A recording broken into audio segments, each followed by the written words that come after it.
Magandang umaga guys. Balik na naman ako ng school dahil maghatid ako ng pagkain na kailangan ng alaga ko.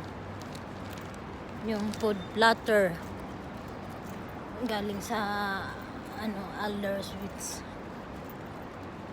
Hindi kasi nakabili kagabi, nakalimutan ni Madam, kaya dali-dali kaming bumili ngayon at hatid ko sa school. Mamaya uli, babalik uli ako. Tatlong balik ako dito sa school. Itong araw na to kasi susunduin ko naman yung alaga kong bunso.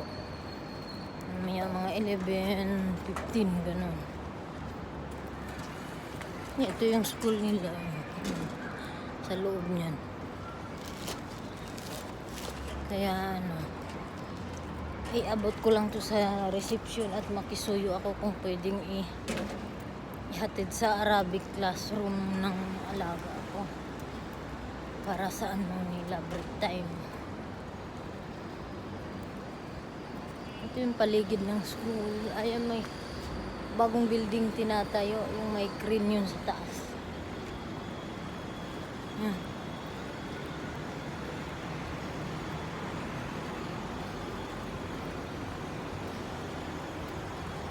Papasok ako sa mismong school sa may reception para ito. Makikisuyo ako kung pwede nilang hatid or magpasama ako sa guard. Buti na lang medyo maaga open yung Alder Sweets. 8 o'clock sila bukas. Nakabili kami. Akala ko mga 10 pa sila open.